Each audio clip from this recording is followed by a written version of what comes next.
For much of your life, urgency may have been your compass. It told you what mattered, what needed attention, what couldn't wait. Urgency kept you moving. It kept you focused, productive, responsive, responsible. You knew how to live with urgency. You knew how to function under pressure. You knew how to keep things moving even when it was hard. In this episode of Purpose Over Paycheck, we are going to talk about the quiet loss of urgency. The quiet loss of urgency. Welcome to Purpose Over Paycheck with your host, me, Dr. Lisa.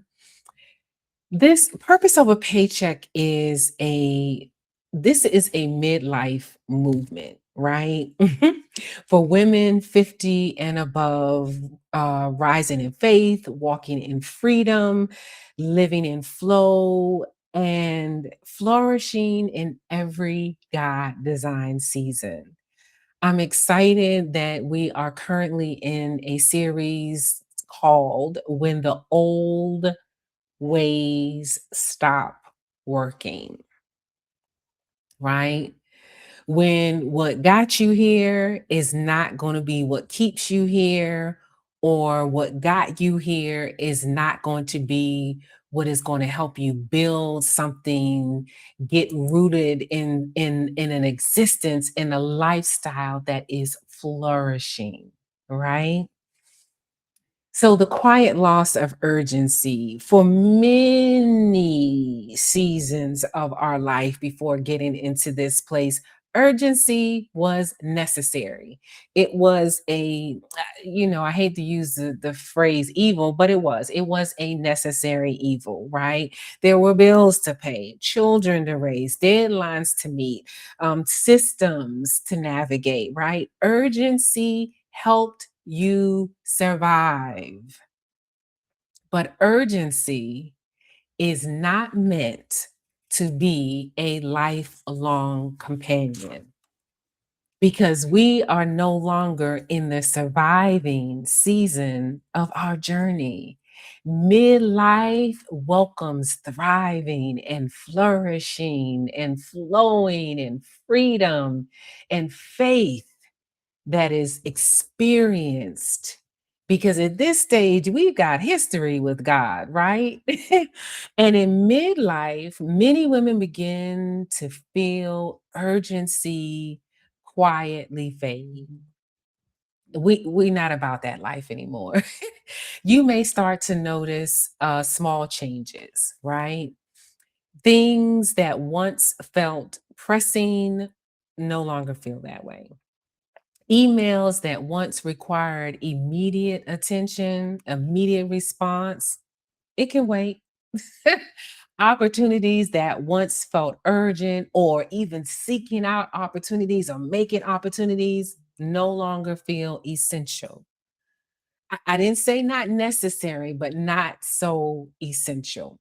Decisions that once demanded speed now invite reflection, pause, checking to see if it's even aligned. And this shift can feel uncomfortable in the beginning,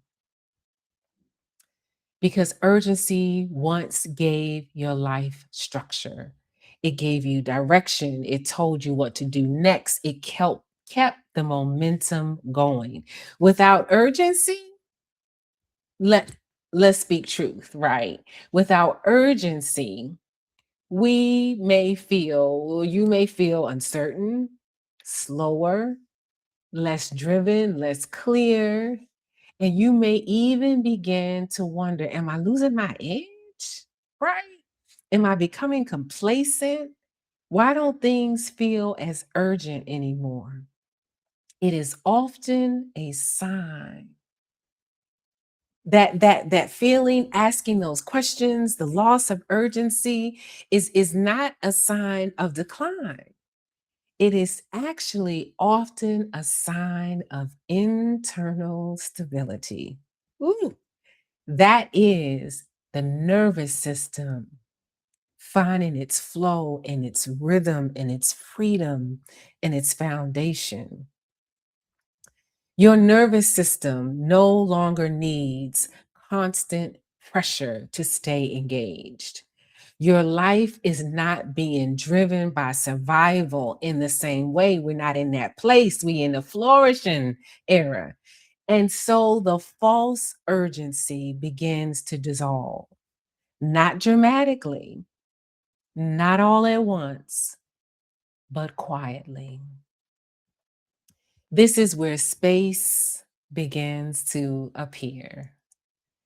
And space can feel unfamiliar, especially if you spent most of your life in motion, like me.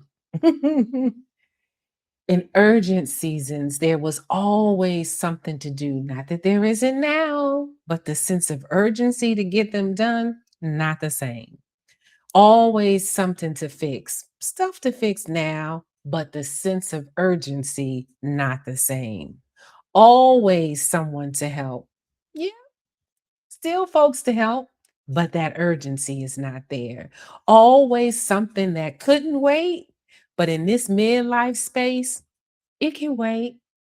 No life is hanging in the balance. But when urgency fades, you are left with something new, something beautiful, something amazing.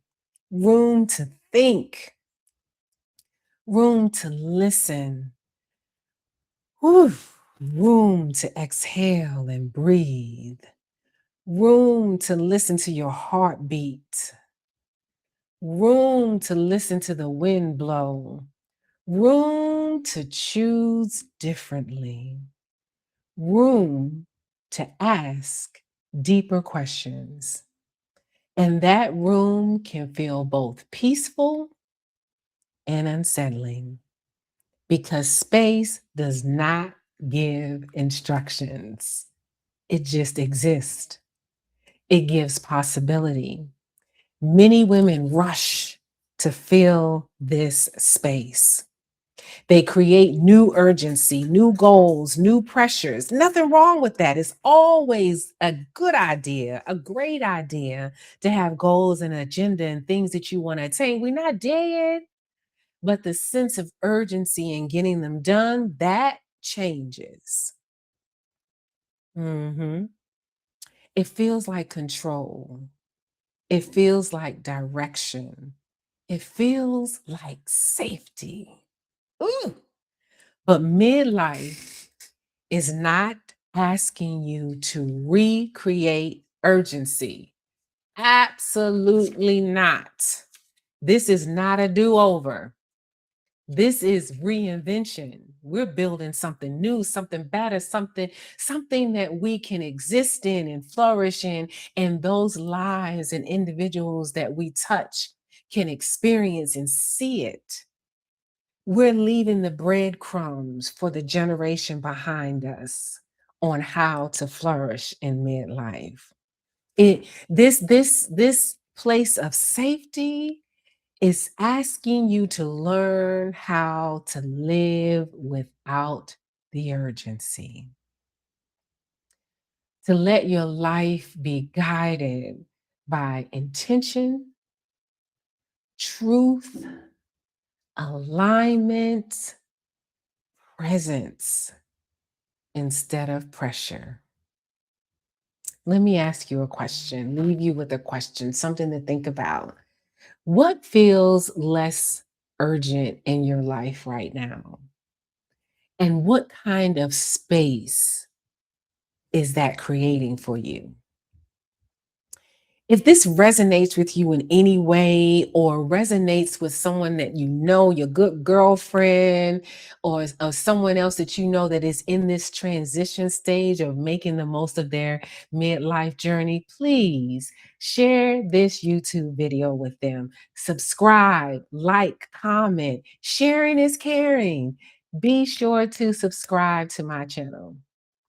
And before I leave you, you know what I have to do. I have to bless this time together and leave you with a blessing. May you trust the silence where urgency once lived.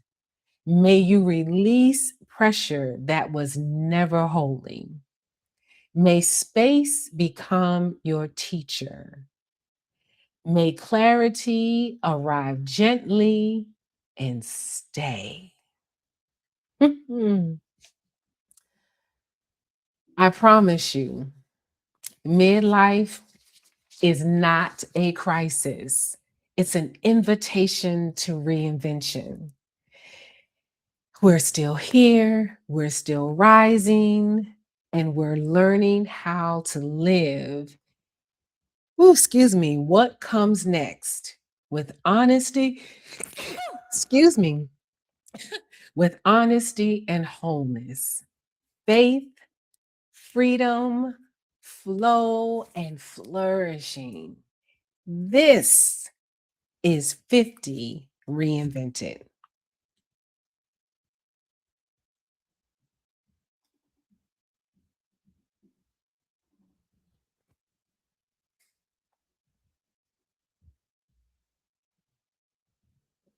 Uh-oh, no ocean. I love my ocean, y'all. I love the beach.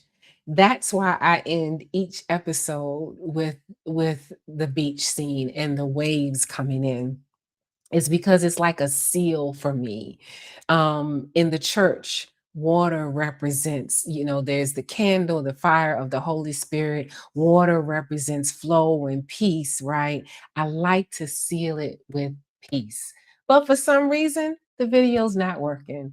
So, next episode, I promise you, we will close out with the waves crashing against the rocks. I look forward to seeing you because I think, as a matter of fact, this is episode 6. The next episode, episode 7, is the last one in this series. I'll see you then.